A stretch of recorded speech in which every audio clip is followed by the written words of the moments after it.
Shalom saudaraku, kita bersyukur pada Tuhan kesempatan yang indah ini kita pergunakan untuk belajar kebenaran firman Tuhan. Saya mengangkat satu topik yang sangat menarik, pergunakanlah waktu yang ada. Kita perhatikan bagian firman Tuhan dari Efesus pasal 5 ayat 15 sampai 16.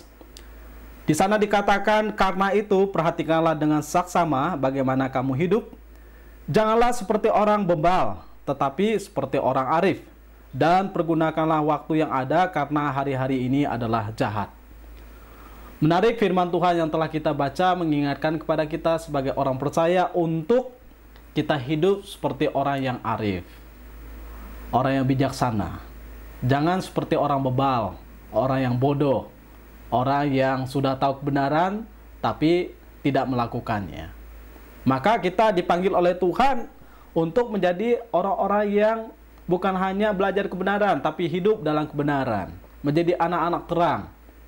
Jangan sampai kita hidup seperti orang-orang yang tidak mengenal Tuhan. Tidak ada bedanya dengan orang dunia. Jadi kita hadir harus mewarnai dunia dengan mengerti kebenaran, menghidupi kebenaran dalam kehidupan kita. Jadi, pernahkah kita perhatikan bagaimana kita mengisi hidup kita? Bagaimana jalan-jalan hidup kita yang telah kita jalani? Apakah saya sudah mengisi hidup dengan arif, dengan bijaksana? Maka waktu kita mulai menyelidiki, kita mulai tahu kualitas kehidupan kita. Dan orang yang berbijaksana selalu memperhatikan jejak perjalanan kehidupan dia, kemudian dia mengevaluasi bagaimana dia harus mengukir hidup dengan tepat dan bermakna sehingga menjadi berkat bagi orang lain, bagi Tuhan, dan juga menjadi berkat dalam kehidupannya. Karena kita tahu bahwa Tuhan memberikan kita waktu untuk kita jalani itu sebagai suatu pemberian yang istimewa, yang sangat indah, yang sangat luar biasa. Dan Tuhan memberikan waktu kepada tiap-tiap kita sama, 24 jam dalam satu hari. Kita pergunakan waktu itu, atau kita tidak pergunakan waktu itu, maka waktu itu terus berjalan. Kita pikirkan, selama ini kita gunakan waktu dengan baik apa tidak? Kita bermanfaat bagi orang lain, bermakna atau tidak? Ketika waktu itu sudah lewat, kita tidak bisa kembali mengulang kepada waktu yang sudah lewat itu. Sehingga perhatikanlah waktu-waktu yang ada. Nah, waktu-waktu itu harus kita isi, kita syukuri, kita jalani, bahkan kita hidupi dengan benar, dengan bertanggung jawab, dan juga dengan baik. Sehingga sungguh waktu-waktu itu menjadi suatu waktu yang bermakna. Dan tidak ada waktu yang sangat tepat, yang sangat baik, yang sangat cocok, yang sangat indah, ya untuk kita harus menunggunya, kemudian baru kita menjalani hidup. Tidak. Dalam kondisi apapun, waktu-waktu itu adalah waktu-waktu yang baik. Waktu-waktu yang indah. Waktu-waktu yang tepat, yang cocok untuk kita jalani. Sehingga jangan menunggu. Kesempatan yang di depan mata kita jalani dengan segala kemampuan, dengan segala perjuangan, dengan mengandalkan Tuhan. Sehingga kita dapat melihat bahwa di dalam segala waktu kehidupan kita, di sana ada kasih Tuhan, ada berkat Tuhan yang kita terima, yang memberi kekuatan, penghiburan kepada kita. Dan karena itu, tidak ada alasan bagi kita untuk kita berdiam, untuk kita kemudian berhenti, kemudian untuk kita marah, untuk kita iri, bahkan untuk kita cemburu, untuk kita kecewa menyalahkan orang lain, atau untuk kita takut melangkah. Karena memang tidak ada kondisi yang pas, yang paling cocok. Kalau saya mau gambarkan bahwa Tuhan Yesus datang ke dalam dunia pun dalam waktu yang tidak cocok sebetulnya. Kenapa? Yang cocok adalah ketika dunia ini aman-aman saja. Tapi justru Yesus datang ketika dunia masih berdosa. Ketika dunia masih seteru dengan Allah. Ketika manusia masih membuat kejahatan-kejahatan. Justru Tuhan Yesus datang ke dalam dunia. Itulah waktu yang tepat. Waktu Kairos. Di mana Allah datang ke dalam dunia. Ingin menyelamatkan kita orang berdosa. supaya kita dipulihkan dalam hubungan dengan Tuhan dan sesama. Sehingga lakukanlah dan jalani saja apa yang Tuhan berikan kepada kita waktu-waktu yang ada. Sesuai dengan kemampuan, kesanggupan. Kalau kita misalnya nggak bisa lari, ya berjalan. Jadi jangan pernah mengutuki kegelapan, jangan pernah menunggu-nunggu, nyalakanlah pelita, lampu di dalam kegelapan itu. Kemudian bekerjalah. Sehingga inilah hiburan bagi kita semua. Jadi meskipun dalam kondisi yang sulit, yang terjepit, yang kurang istimewa, yang kurang indah, itu tidak menghambat kita untuk terus melesat maju. Karena ada Tuhan yang bersama dengan kita. Sepanjang jalan Tuhan pimpin, itu cukup bagi kita. Jadi jangan pernah menyalahkan keadaan. Jangan pernah menyalahkan orang lain. Jangan pernah menyalahkan kurang ini, kurang itu. Lakukanlah mulai dari yang ada. Karena kalau kita melihat bahwa seperti Musa ada tongkat, dia memakai tongkat. Mulai dari yang ada. Kalau misalnya Tuhan berikan kita 1 talenta, gunakanlah 1 talenta. Kalau Tuhan berikan 2 talenta, gunakanlah 2 talenta itu. Kalau kita punya 5, gunakanlah 5 itu. Atau seperti murid-murid disuruh mengumpulkan makanan karena Yesus mau memberikan makan kepada 5.000 orang, bahkan lebih, karena tidak termasuk wanita dan anak-anak. Maka tidak ada alasan untuk mereka berkata tidak. Kumpulkan makanan yang ada. Ternyata ditemukan 5 roti dan 2 ikan. Cukup? Bagi manusia nggak cukup. Harusnya lebih. Harusnya lebih banyak lagi. Harusnya lebih banyak lagi. Ternyata ketika diserahkan dalam tangan Yesus, diucapkan syukur, menjadi suatu kelimpahan, menjadi suatu berkat.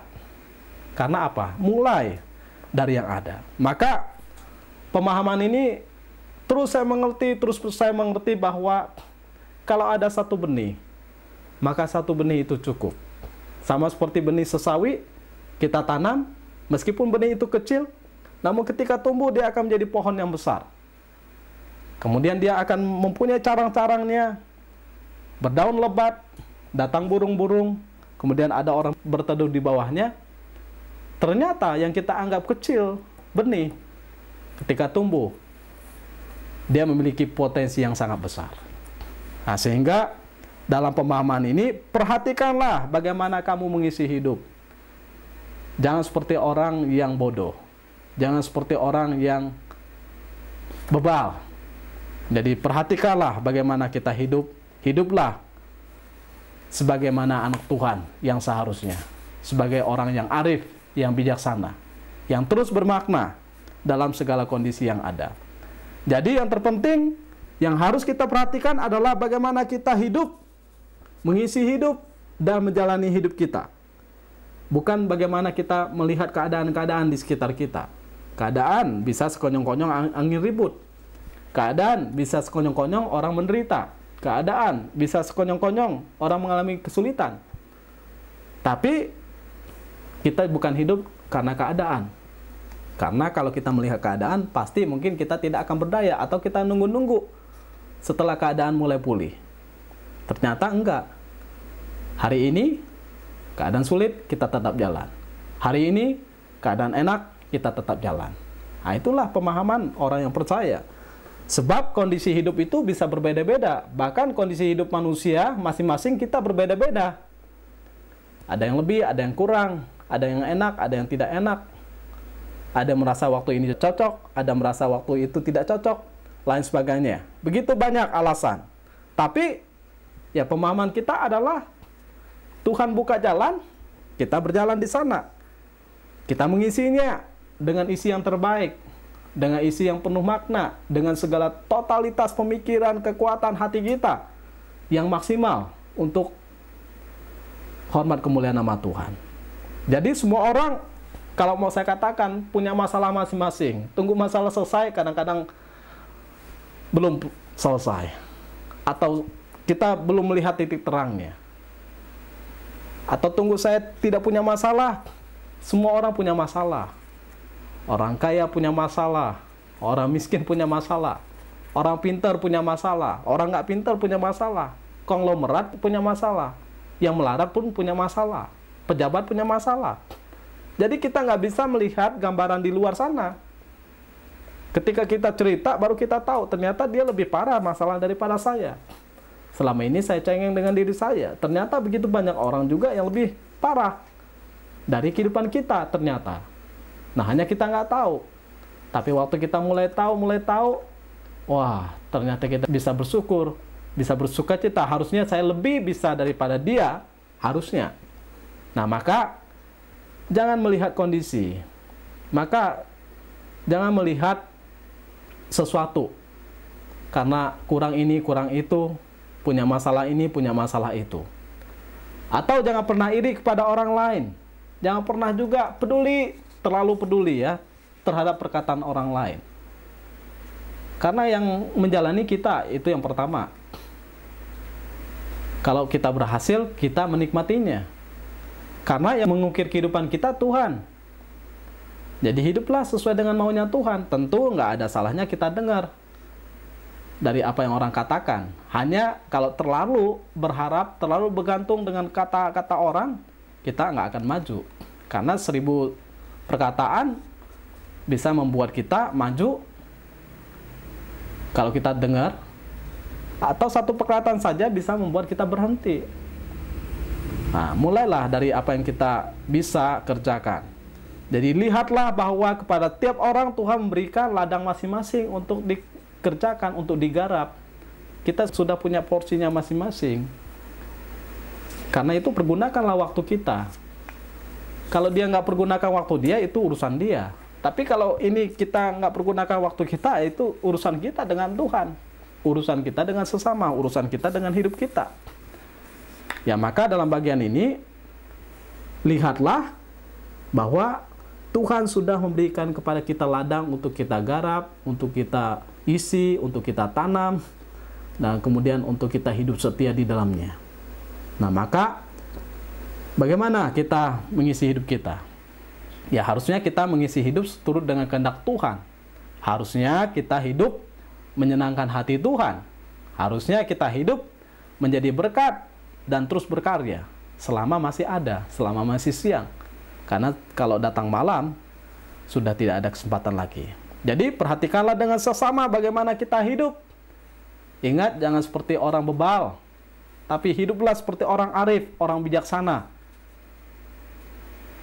Orang yang memakai waktu, hidup, kesempatan dengan penuh totalitas dan makna. Saya tertarik dengan ada satu orang keluarga, mereka orang yang sepuh menurut saya, tapi mereka terus semangat dalam melayani Tuhan. Nah, ini salah satu contoh yang sangat indah. Jadi waktu pun, usia pun tidak menghambat untuk terus bekerja. Meskipun sakit-sakitan misalnya, tidak menghambat terus melakukan yang terbaik. Jadi, apakah kita sudah hidup seperti yang Tuhan kehendaki? Nah, ini pertanyaan bagi kehidupan kita. Kalimat ini menarik bahwa seringkali kita terlalu peduli memperhatikan kehidupan orang lain. Sibuk mengurus urusan orang lain. Lupa mengurus urusan kita sendiri. Yang benar adalah kita sibuk mengurus urusan kita sendiri dan lupa terhadap urusan orang lain. Itu perumpamaan di dalam Alkitab dikatakan bahwa harusnya kita sibuk mengurus balok yang ada di mata kita, tapi melupakan selumbar yang ada di mata orang lain. Jangan sampai selumbar di mata orang lain kita terlalu peduli, terlalu luar biasa mengurusnya, sampai lupa terhadap balok yang harus kita singkirkan. Padahal balok itu kan nyata-nyata menghalangi mata kita. Tapi dasar orang yang suka ngurus urusan orang lain, dia sampai nggak memperhatikan balok yang ada di matanya. Maka dalam bagian ini kita harus sibuk memikirkan tentang bagaimana jalan hidup kita agar kita berhasil, agar kita menjadi makna, menjadi berkat, seturut dengan kehendak Tuhan. Jadi dalam bagian ini kita pikirkanlah bagaimana kita hidup dengan tujuan yang Tuhan anugerahkan kepada kita masing-masing. Karena Tuhan merajut kita, Tuhan ingin memakai kita seturut dengan kehendak dan kemuliaannya. Dan memang Tuhan memakai tiap-tiap orang secara berbeda-beda. Jadi bisnis kita adalah bagaimana kita mengarahkan hidup kita sesuai dengan maksud Tuhan.